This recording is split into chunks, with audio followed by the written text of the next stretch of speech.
Hello बच्चों, मैं हूं आपके साथ दुर्गेश भारद्वाज। तो बच्चों, स्वागत है आपका एक बार फिर से हमारे YouTube channel study with UP वाली शिक्षा में। तो बच्चों, आज हम कक्षा 8 के बारे में लेकर आए हैं। कक्षा 8 में पाठ 14 सुभाष की मृत्यु पर आज हम कक्षा 8 की हिंदी पढ़ेंगे। तो चलिए, टाइम की बर्बादी ना करते हुए हम आगे बढ़ते हैं। सुभाष की मृत्यु का हम पहला पैराग्राफ देख लेते हैं। पहले, दूर देश में किसी विदेशी गगनखंड के नीचे सोए होंगे तुम किरणों के तीरों की सैया पर, मानवता के तरुण रक्त से लिखा संदेश पाकर मृत्यु देवताओं ने होंगे प्राण तुम्हारे खींच। तो अब हम इसके संदर्भ और इसकी व्याख्या के बारे में जानकारी ले लेते हैं। संदर्भ इस प्रकार से हैं। प्रस्तुत पद्यांश हमारी पाठ्य पुस्तक हिंदी के पाठ सुभाष की मृत्यु से लिया गया है, जिसके कवि धर्मवीर भारती जी हैं। तो बच्चों, मैं इसकी व्याख्या शुरू करने से पहले आप सभी को बता देना चाहती हूँ कि धर्मवीर भारती जी सुभाष की मृत्यु पर बहुत दुखी हुए थे, और उनके दुखी होने के बाद जो उनके मन से जो वेदना, जो दुख प्रकट हुआ था, वो किस प्रकार से हुआ था। तो चलिए शुरू करते हैं। दूर देश में किसी विदेशी गगनखंड के नीचे, जिसका अर्थ है किसी दूर देश में, यानी कहीं दूर विदेश में, कहीं आकाश के नीचे सोए होंगे तुम किरणों के तीरों की सैया पर। सैया का अर्थ होता है बिस्तर पर। तो जिसका अर्थ है तुम्हारी जो मृत्यु हुई थी तो तुम कहाँ सोए होंगे। तुम्हारे लिए तो किसी ने कोई चादर भी नहीं बिछाई होगी। तुम तो उन किरणों के तीरों रूपी सैया पर, यानी बिस्तर पर ही सोए होंगे। मानवता के तरुण रक्त से लिखा संदेश पाकर, तरुण का अर्थ यहाँ पर युवा है, तो मनुष्य के युवा रक्त से यानी खून से लिखा हुआ संदेश पाकर मृत्यु देवताओं ने होंगे प्राण तुम्हारे खींच। मृत्यु देवताओं का अर्थ यहाँ पर यमराज से है। मैंने सभी शब्दों के अर्थों को यहाँ पर लिख रखा है। तो इसका अर्थ है मृत्यु के देवता ने, यानी यमराज ने तुम्हारे प्राणों को हर लिया होगा। अब मैं इसकी पूरी व्याख्या का अर्थ आपको एक बार फिर से बताना चाहूँगी। किसी दूर देश में कहीं आकाश के नीचे जो तुम्हारी मृत्यु हुई थी तो तुम कहाँ सोए होंगे। तुम्हारे लिए तो किसी ने कोई चादर भी नहीं बिछाई होगी। तुम तो उन किरणों के तीरों रूपी सैया पर, यानी बिस्तर पर ही सोए होंगे। आप यहाँ पर तीरों रूपी सैया पर भी लिख सकते हो, या फिर तीरों रूपी बिस्तर पर भी लिख सकते हो, सोए होंगे। मनुष्य के युवा खून से, यानी या फिर रक्त से लिखा हुआ संदेश पाकर मृत्यु के देवता ने तुम्हारे प्राणों को हर लिया होगा। अब हम दूसरी व्याख्या को भी देख लेते हैं। प्राण तुम्हारे धूमकेतु से चीर गगन पर जीना, जिस दिन पहुँचे होंगे देवलोक की सीमाओं पर, अमर हो गई होगी आसान सी मौत मूर्छित होकर, और फट गया होगा ईश्वर के मरघट का सीना। तो चलिए, अब हम इसके अर्थ को और इसके व्याख्या को भी देख लेते हैं। प्राण तुम्हारे धूमकेतु से, धूमकेतु का अर्थ यहाँ पर आकाशीय पिंडों के समूह से होता है। चीर गगन पर झीना, झीना मतलब पतला। तो इस पूरी लाइन का जो अर्थ है वो है तुम्हारे प्राणों को पतले से आकाशीय पिंडों के समूह से छीनकर आकाश में ले गए होंगे। जिस दिन पहुंचे होंगे देवलोक की सीमाओं पर, देवलोक मतलब स्वर्गलोक से है। तो जिस दिन तुम्हारे प्राण देवलोक में, यानी स्वर्गलोक में पहुंचे होंगे, अमर हो गई होगी आसान सी मौत मूर्छित होकर। मूर्छित मतलब बेहोश।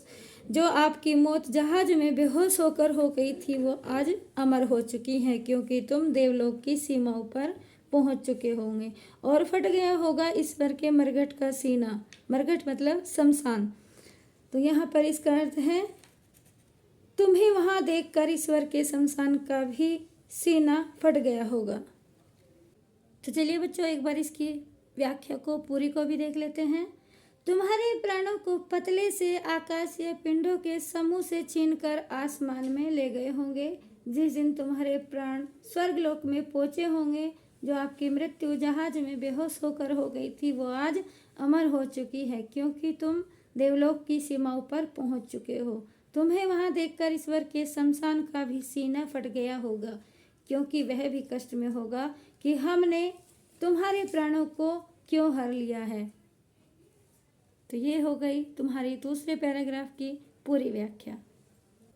तो चलिए तीसरी व्याख्या इसकी शुरू करते हैं।